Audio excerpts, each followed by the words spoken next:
एक बेटी ने एक संत से आग्रह किया कि वो हमारे घर आकर उसके बीमार पिता से मिले, प्रार्थना करें। बेटी ने यह भी बताया कि उसके बुजुर्ग पिता पलंग से उठ भी नहीं सकते। संत ने बेटी के आग्रह को स्वीकार किया। कुछ समय बाद जब संत घर आए तो उसके पिताजी पलंग पर 2 तकियों पर सिर रखकर लेटे हुए थे और एक खाली कुर्सी पलंग के साथ पड़ी थी। संत ने सोचा कि शायद मेरे आने की वजह से यह कुर्सी यहाँ पहले से ही रख दी गई हो। संत ने पूछा, मुझे लगता है कि आप मेरे ही आने की उम्मीद कर रहे थे। पिता, नहीं, आप कौन हैं? संत ने अपना परिचय दिया और फिर कहा, मुझे यह खाली कुर्सी देखकर लगा कि आपको मेरे आने का आभास था। पिता, ओह, यह बात नहीं है। आपको अगर बुरा न लगे तो कृपया कमरे का दरवाज़ा बंद करेंगे क्या? संत को यह सुनकर थोड़ी हैरत हुई, फिर भी दरवाज़ा बंद कर दिया। पिता, दरअसल इस खाली कुर्सी का राज मैंने आज तक किसी को भी नहीं बताया, अपनी बेटी को भी नहीं। पूरी जिंदगी मैं यह जान नहीं सका कि प्रार्थना कैसे की जाती है। मंदिर जाता था, पुजारी के श्लोक सुनता था, वो तो सिर के ऊपर से गुजर जाते थे, कुछ भी पल्ले नहीं पड़ता था। मैंने फिर प्रार्थना की कोशिश करना छोड़ दिया। लेकिन 4 साल पहले मेरा एक दोस्त मिला, उसने मुझे बताया कि प्रार्थना कुछ नहीं, भगवान से सीधे संवाद का माध्यम होती है।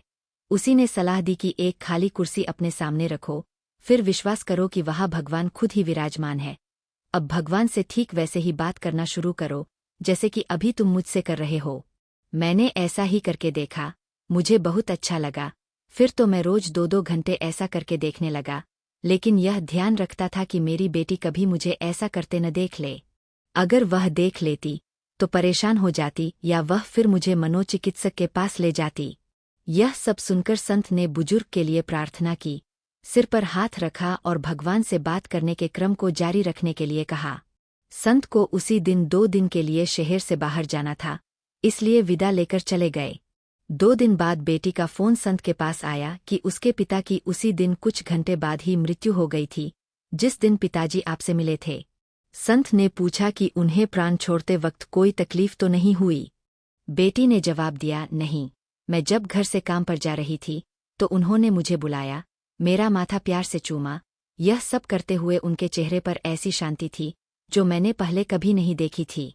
जब मैं वापस आई तो वो हमेशा के लिए आंखें मूंद चुके थे, लेकिन मैंने एक अजीब सी चीज भी देखी।